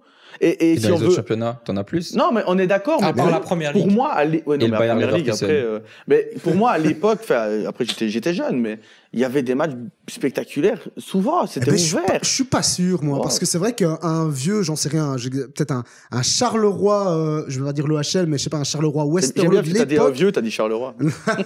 Non, mais j'aurais Et pu ce dire. mec est je veux dire- Carolo. Carolo, Non, mais attends, tu sais quoi, non. méfiez-vous, les Non, Carolo. mais non, Ce mais mec bon. est Carolo, il joue contre vous. Mais El juega non, contre nosotros. pas du tout. Exactement. Regardez comment on manipulait, manipulation médiatique. Mais non, les origines Charleroi, Par là, contre, ça reste là, Malik. ça reste là. Mais non, mais en vrai, par exemple, un Westerlo Saint-Tron de l'époque, je crois pas que c'était aussi attractif, hein. Tu crois que c'est vraiment toujours attractif? Non. Voilà. Mais non. Mais moi, juste pour ça que je pose la question, est-ce Mais que il les parle de playoffs nostalgie a amené aussi. quelque chose de plus? Ouais, il y a la nostalgie, c'est Je vrai. la pense pas nostalgie que, je là-dedans pense pas aussi. que le Sacha d'il y a 20 ans aurait regardé Westerlo STVV, le Sacha de maintenant l'aurait Ah, mais regardé. c'est pas Non, mais le Sacha, il y a 20 ans, il était en bouche-culotte. Non, le Sacha d'il y a 20 ans, le mec qui, à mon âge, à ce moment-là, à l'époque où ce dont tu parles, où il n'y On a avait pas de playoff, compris. il l'aurait pas regardé. Ouais, Et c'est maintenant, clair. il l'a regardé. Ouais, mais Ça c'est veut ta dire que c'est une profession question qui joue aussi. d'attractivité. Et comme je t'ai dit, encore une fois, Mais- il y a d'autres, je dirais, fers de lance, d'autres, encore une fois, on parle de marketing, hein, ici, Bien sûr, on parle de plastique, on parle de jouetisation des choses. Mais Jarno Stöckers, j'ai envie de le voir jouer. Voilà, je vois Westerlo, aussi, j'ai envie de le j'ai voir envie de jouer. voir jouer Jarno Stöckers. Ah, mais les les gars, gars, tu regardais on pas doit- le faire pour Tom de Sutter, Allez, par les gars, exemple. on doit avancer. Donc, du coup, pour Juste, terminer, je peux permettre un dernier juste, petit truc Vas-y, Jordan. Vu qu'on est une émission du peuple quand même, les playoffs, moi je trouve que c'est une honte pour les supporters juste. On met des matchs en semaine, on met des matchs en week-end. Donc t'as tellement de matchs que tu dois jouer en semaine. Non, mais pour ça, moi, je crois pas que c'est. Là, Non, pour le si, coup, si, je pense si, pas que c'est parce juste que un t'as problème moins des de playoffs. matchs. Je crois que c'est le problème de la Non, t'as moins stratégie de matchs de mondiale. base, Mais ça la moins de première matchs ligue, de ils jouent tout base. le temps et ils ont pas de Oui, mais la playoff. première ligue, je te parle du championnat belge, sinon on mettrait les playoffs en première ligue aussi, tu vois. Mais championnat belge, pour moi, tu mets des playoffs, ça te fait payer 2 abonnements, ça te fait ceci, ça te fait cela. Je trouve que c'est une connerie, que ce soit pour les supporters, pour les joueurs, parce qu'il y a des joueurs, ils se demandent où ils tombent, hein, désolé. Hein. Ok, Va leur est-ce expliquer à chaque est-ce fois. que selon toi, on aura, et vous pourrez tous y répondre très rapidement, est-ce qu'on aura peut-être une Jules a chance envie de dire quelque chose après. Je donnerai la parole à Jules, notre tracasse très pas. bien. Je sais qu'il est là un peu en médiateur, là, pour l'instant, Sacha, aujourd'hui. C'est mon petit. Il a envie de Laissez-le protéger. parler, mon petit. Ben oui, ben pas de souci. Mais du coup, Jordan, puis je te donne la parole. Jules, est-ce que vous pensez qu'on pourra revenir à une phase plus, enfin, je veux dire, à un championnat plus classique? Ah non. Ou alors c'est complètement terminé, on reste sur les playoffs. On Moi, je restera pense- sur les playoffs. Revenir, non. Je pense qu'une fois qu'ils ont lancé sur ce Ok. truc-là, non. Et donc, qu'est-ce que tu voulais dire, Jules? Mais je voulais dire que t'ai interrompu, j'en suis justement, désolé. pas de problème, je te pardonne. Je voulais justement dire que pour moi, les petits matchs, ils devenaient justement de plus en plus intéressants. Par exemple, un Saint-Tron, Cercle de Bruges, moi, ça me chauffe. Alors que. Ah, mais Alors, le je cercle, suis peut-être le seul, hein, mais. ah, mais le cercle est meilleur maintenant qu'il y a 20 ans. Le Charleroi est meilleur maintenant qu'il y a 20 ans aussi, tu vois. Donc les playoffs, on fait évoluer le football? Ouais. Non. Moi, je pense Pour qu'intrinsèquement, moi, individuellement et collectivement, les équipes sont meilleures depuis les playoffs. Ah, moi, C'est je trouve aussi que le simple que ça. football belge a diminué. Mais moi. dans le niveau interne, ils ont évolué. Dans le niveau externe, c'est toujours le même niveau. C'est parce que Mais le standard regarde a les diminué, résultats je de pense, l'Union hein. Saint-Gilloise. Regarde les résultats du club de Bruges. Je veux dire, factuellement, Mais même la Gantoise. 8e de finale de la Ligue des Champions pour le club de Bruges, c'est extraordinaire. Surtout dans le groupe où ils étaient.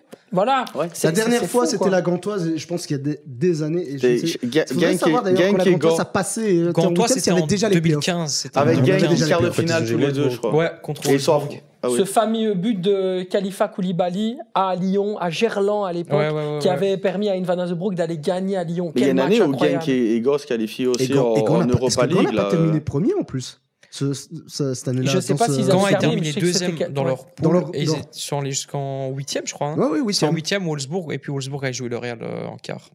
Voilà. Mais ce qu'il faut pas. Ton équipe. faut quand évidemment. même qu'on se voilà. dise quand même que voilà, le championnat belge, maintenant qu'il y a la Conférence League qui existe, c'est hyper intéressant aussi de capituler là-dessus. L'Europa League et la Ah, c'est leur Conférence niveau, League, hein. C'est leur c'est ce que niveau. j'allais Ah, mais dire. c'est leur niveau, mais ça veut pas dire pour autant qu'ils peuvent la gagner. Je pense Mais que c'est si déjà on très... veut arriver au parce que c'est comme ça que la fédération voit les playoffs. C'est pour augmenter, pour arriver au niveau des équipes des Pays-Bas, comme on dit. Ouais, PSV, c'est le Ajax. principal, C'est de gagner exemple. une Coupe d'Europe qui est la Conférence League. Pour moi, si dans 5 ans, on n'a pas gagné une Conférence League, les playoffs n'ont pas amené un énorme plus Oui, au tu football fais belge. bien de le dire comme ça, Jordan, parce que le dernier vainqueur, c'est West Ham United en finale face à Fiorentina. On est très loin de ces niveaux-là. Et le vainqueur avant, c'était l'AS Roma. Mais Donc oui, à mais- un moment donné, on est loin de ces niveaux-là. Hein. On est loin de mais- West Ham, on est loin Ah, mais de l'AS l'Ajax Roma. qui va te faire quart de finale, c'est ça Non, demi-quart Ouais, mais quart regarde de maintenant finale en l'Ajax. Ligue des Ouais, mais Champions. regarde maintenant l'Ajax. Ouais, d'accord, ouais, mais c'est resté combien d'années au top Non, mais ça peut arriver à tout le monde de descendre un peu. C'est une grosse crise, mais ils vont se relever. Ils vont se relever. C'est Le un club PSG, avec regarde le une PSV identité. maintenant. Ah oui, T'as mais vu comme bon, ça tourne? mais bon, regarde un peu le championnat. Je pense que si on regarde un peu plus près le championnat hollandais,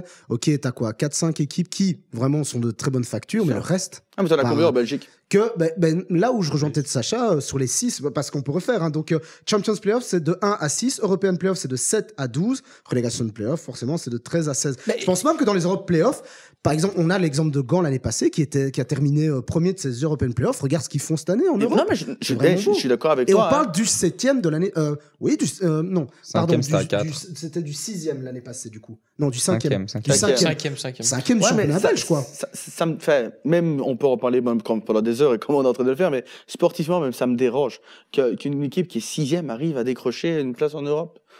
Mais vois, c'est pas ça aussi le mérite. Bah oui, c'est de ça. dire, je suis 6e, mais Oui, c'est mais pas parce du que je suis coup, 6e que je mérite ça pas veut d'aller en dire Europe. que, comme j'ai dit, pendant toute la saison, tu peux jouer avec le frère à main Mais non. et être à une place. Mais tu penses que Genk, Non, je pense pas, c'est- le cercle de Bruges, le club de Bruges qui sont actuellement en train de se taper avec l'Antwerp pour être la 6e équipe, tu penses qu'ils jouent avec le frein à Non, main pas actuellement eux, mais les équipes du dessus. Normalement, tu tapes. Si tu joues premier contre deuxième, ok? Un match du top. En phase classique, tu te dis c'est 3 points que je peux prendre sur mon adversaire. Maintenant, tu te dis quoi? Bah, tu te dis Mais- c'est 3 points pour aller chercher les playoffs Non, qui sont regarde. très durs Je à pense- aller chercher. je pense que le pas- Standard peut même encore y être aujourd'hui. Je te parle du- Le non, mais CSI le Standard est joue qu'à déjà- 4 points de Genk. Je te parle des équipes Union, Anderlecht, Mais l'Union Bruges. joue à fond. Hein. Regarde, l'Union joue à fond. Bruges, je pense qu'ils vivent quand même une année difficile, mais je pense pas qu'ils y vont en mode frein à main. Moi, j'ai quand même Bon. l'impression que les équipes jouent pas tout le temps avec le frein à main, mais il y a des matchs où ils se disent on va jouer plus tranquille parce qu'il y a la Coupe d'Europe qui arrive. Anderlecht, cette année, ils n'ont pas de Coupe d'Europe. C'est pour ça qu'ils Ouais, arrivent à pour revenir à carburer ton comme ça argument, aussi. Dans Et tous ça, les je veux- championnats. Peut-être qu'ils peuvent réagir, mais pour revenir à ton argument, qu'un 6e ait une place pour une Coupe Ah, maintenant, d'Europe. du coup, Regarde 8e, les grands 2e. championnats. maintenant. Si je me trompe pas, ça va jusqu'où l'Angleterre pour Oui, un- mais c'est parce pour les places. qu'ils ont. Oui, mais faut pas on peut pas comparer non plus. Tu vois ce que je veux dire? Là, au bout, c'est aussi. Ils ont l'argent, Le mais vainqueur de il y a la le Conference mérite. League, il a fini 8e en Première Ligue la saison dernière. Oui, Je veux mais dire, voilà. ils ont une mérite de gagner. C'est pour moi une question de mérite, encore une fois. Ils ont une mérite de gagner une Coupe d'Europe qui les ont fait monter un rang plus haut. Mais- C'est juste la question de mérite qui me dérange vraiment, Ouais. en fait. Mais tu vois, c'est là où j'en reviens toujours sur ce très bel exemple. On pourra d'ailleurs faire une fois Ouais, mais la une DCFA est émission là pour ça, spéciale tu là-dessus vois. aussi, comme on l'a fait pour le Standard. Mais la Gantois, je trouve que cette année, ce qui monte, ils méritaient d'avoir leur ticket Ah, finalement. mais je suis pour d'accord. l'instant. Je suis d'accord Je sais avec pas toi. si vous êtes Non, je suis d'accord avec toi. Je suis d'accord avec toi. Mais je suis d'accord. Mais la question de mérite, encore une fois, là, ils le méritent parce qu'ils prouvent. Tu vois? Mais l'année passée, quand ils vont en Europe, ben oui, d'accord, t'as gagné grâce à des barrages, grâce à ceci, grâce à cela. Ça existe dans plein de pays. Mais le 8e de Première Ligue qui va, c'est parce qu'il est dans un championnat aussi bien plus élevé, où la DCFA a aussi donné l'opportunité à avoir plus de place. Et dans certains championnats, contrairement en Belgique où parfois on s'enorgueillit et il y a beaucoup de joueurs qui jouent à la carte, on gagne très peu d'argent quand on gagne une UEFA Conference League par rapport aux recettes droits télé en Angleterre. Donc il y a aussi cette identité de se construire, à un moment donné, se mettre en mode Coupe d'Europe. Il y a aussi des clubs qui n'ont pas la tradition, le mood pour l'être. Le Standard, par exemple, ça fait longtemps qu'ils sont plus en Coupe d'Europe, mais quand ils sont en Coupe d'Europe, il y a une identité Coupe d'Europe au Standard. Le Standard peut faire des grandes choses en Coupe d'Europe alors qu'ils peuvent être cataclysmiques contre Malines, quoi. Tu vois, Ah, Mais à Jordan, domicile, tu te- à domicile. Vous vous souvenez de Ouais. ce match contre Arsenal, tu mènes 2-0. Et il en n'y a Ligue pas des que ça, Champions. il y a Séville. Et la Kim Mangala pour toujours dans nos Ah cœurs, là là. 5e minute de jeu, j'étais au stade, c'était Tu extraordinaire. tu te souviens, Jules? Yes. Non, toi, De- t'avais ce match. Il n'a jamais vu Le Witsel jouer au foot hein, au Standard. Mais non, que je mais- pose la Non, question. dis- Mais non, mais Depuis- tu parles d'Arsenal, il y a Liverpool, il y a Ok, il a pas Everton, tort. il y a eu des grands moments. Ouais, mais même récemment, le match contre Séville à domicile, le match contre C'est vrai. Arsenal aussi à Francfort domicile, aussi, où tu fais 2-2 justement aussi. Enfin, ou non, Oui, mais c'est- ce que je veux dire, c'est que ce match-là, voilà, Oui, tu le sais non, mieux que bien moi, mais sûr. c'était un grand Arsenal. C'était Ah, les mais Fabregas. comme il y a eu le grand Liverpool aussi. Hein, C'était C'est vrai. Niklas au Standard, Bentner. ouais. C'est- Lord Mais non. Bentner, Lord Lord. Bentner. Et au goal, c'était Emiliano Martinez d'ailleurs, si vous voulez.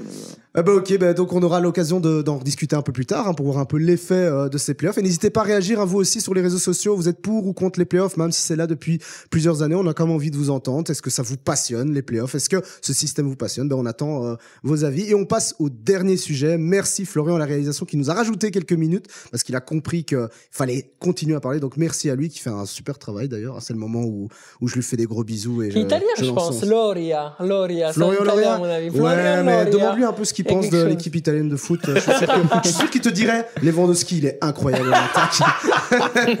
Non, je rigole, Lewandowski, il n'est Flo. pas encore assuré de participer à l'Euro puisqu'il y C'est aura vrai. des barrages. Des Et barrages. on Très évoque bonne. ce sujet tout de Maintenant. suite. Parfait. Yes. Qu'est-ce qu'il est bon, Sacha. Il a fait le lancement direct pour le dernier sujet, messieurs, de cette soirée. Donc, du coup, bon, on va parler des chapeaux, même si on sait, on le répète, au moment où on enregistre, bien, forcément, quand ça va être diffusé, il y aura déjà eu le tirage au sort, mais on veut déjà avoir votre avis. On verra, de toute façon, à la prochaine émission, qui a eu le bon Je trouve qu'en termes de le bon netteté, sujet. c'est encore mieux, Malik. Parce que du coup, on aura vraiment visuellement nos préférences par rapport à ce qui s'est réellement passé. Et là, c'est bien. Eh ben, Mais c'est bien de exactement. contextualiser. Allez, on montre direct, si Flo peut nous montrer les différents chapeaux, la photo. Ben voilà. Donc, messieurs, chapeau 1. Donc, forcément, l'Allemagne, le Portugal, la France, l'Espagne, la Belgique, l'Angleterre. Chapeau 2. Comment je suis hypé. Je vais pas tous les faire, Oh, mais le en coup de gros, fou que je vais vous sortir là. la question, et je te lance, je te donne la parole, hein, Muse. Donc la question, elle est toute simple, c'est pour toi, en prenant d'abord le cas belge, après on parlera des autres, mais quel est pour toi le meilleur tirage et le pire tirage pour les Le Belges? meilleur tirage, je vais te le dire tout de suite. Pour les c'est- Belges. Pour les Belges, hein. Moi je dirais Belgique. En rapprochant ton micro, sinon on va En pas rapprochant, t'entendre. ouais, voilà, comme ça. Belgique, Roumanie, Slovaquie, et pour ajouter un petit peu de piment, Italie. Ah ouais. Ouh, un très bon tirage. Ouais, ça c'est groupe Ouais, de pour la ajouter un petit Ok. peu de piment. À toi, Jules. Je vais vous demander à tous, hein, très vite. Hein. Belgique, Turquie pour que l'affrontement avec mes potes turcs et tout sera drôle. Ah, ok. Euh, J'avais demandé bon tirage, j'avais pas dit truc en mode ouais, ça Ah, va mais être moi, cool. c'est ce qui me ferait kiffer, c'est tout. Ok, Belgique, Turquie, Écosse, Serbie. très bien. Jordan, C'est le bon tirage. pour toi, ce qui pourrait être bon pour l'équipe belge, pas pour toi avec tes potes. Ok. Hein. Bah, les deux Bah, autres là, ils sont en mode ouais, ouais, on on va se s'est- marrer. Ton Alors que tirage favori. Moi, le tirage de Jules, il est, Je reste- Non, il mais est après, horrible. on Moi, je fera resterai le dans pire quelque- tirage moi, je aussi. resterai dans quelque chose qu'on a déjà vécu, du coup. Belgique, Autriche, Slovénie et la Serbie. Ok, et Sacha. Alors moi, ce sera la Belgique, la Roumanie, la Slovénie et donc un barragiste A. Ouais, moi je verrais plus ça. Qui a dit Belgique-Albanie? Il y a personne. Moi, j'aurais pris Belgique, Albanie, Slovénie et aussi un barragiste. En sachant que les Le barragistes, barrage GC, on ça peut peut être le tomber- Luxembourg. ouais, le ça barrage peut être le GC. Luxembourg, Exactement. mais ça peut être aussi. Donc il y a quoi? Il y a la Pologne qui peut. Pologne, Sacha, si je me trompe pas. On est très fort sur la communauté Carolo. Pologne, ils sont dans la voie. Je sais pas s'il y a l'Ukraine aussi. Il est L'Ukraine. fou ce mec. L'Ukraine. L'Ukraine. Il y a la. Il y a la. Pologne, Ukraine qui Il y pourrait. a, il y a la. Allez, Israël. Israël et. je sais pas. Israël est potentiellement Géorgie. la Finlande et l'Estonie. Il y a qui peuvent Géorgie également, aussi. Et j'avais vu le. Il y a. Il y aura une finale en la fait Grèce. Géorgie. Oh, la Grèce. Ouais, Attends, ouais. attends, il y aura donc Géorgie, Luxembourg, Kazakhstan, Grèce. Ouais, Voilà, Ensuite, une Kazakhstan, ça que je finale. cherchais. Ça, c'est la C, ça. C'est la voie C. Ouais, la voie C. La voie C. Et du coup, pour vous, le pire Le tirage. pire. Le pire. Euh, Bon, attends, moi je vais peut-être commencer. Belgique, Turquie. Contrairement à Jules, moi c'est. Non, il faut pas. Belgique, Turquie, Pays-Bas, Italie, direct. moi, je dirais alors Belgique, Danemark, Pays-Bas et Suisse. Ok, Jules. Belgique, Autriche, Pays-Bas, Italie. Sacha. Belgique, je suis d'accord avec Jules, ce sera l'Autriche pour moi également. Très très fort l'Autriche. Qui a tapé les Allemands. Hein. Pays-Bas récemment. et Bravo. la Suisse, pardon. La Suisse, Pays-Bas, ouais. Suisse. Et Pas tout Jordan. le monde a tapé les Allemands, désolé, hein, mais. Donc, Oui, attends, c'est je vrai. répète parce que j'ai un peu Belgique, Autriche, Pays-Bas, Suisse. Voilà. Ok, et Jordan. Belgique, Danemark, Croatie, Italie. Ok, bah c'est plutôt, on a plutôt des Ouais. avis différents. Donc, en voyant plutôt maintenant, on va passer par rapport à globalement, quel serait votre groupe kiff? Mais vraiment, on vous dit, ah, il va y avoir des matchs de dingue hors la Belgique. Quand on voit le chapeau 1, le chapeau 2, le chapeau 3, le chapeau 4. Hors Ouais. Belgique. Bah oui, par exemple, voilà, moi je pourrais vous dire ce qui me ferait kiffer. Allez, pour nos amis français, France, Turquie, Croatie et Suisse. Ouais, tu veux le Oui. voir sortir, quoi. Ah non, En fait, on veut voir la non, France pour faire revivre les mauvais souvenirs, la Suisse là, pour dire tiens, la Croatie pour l'esprit de Ah, pas revanche. pour faire revivre les mauvais souvenirs, parce que c'est une équipe de fous furieux, la Suisse. Hein. Tu vois le Ouais, hein. niveau Et la actuel France de n'a la jamais, Suisse. n'a Oh. jamais vraiment bien presté contre la Suisse. C'est vrai, c'est Ils ont vrai. déjà gagné.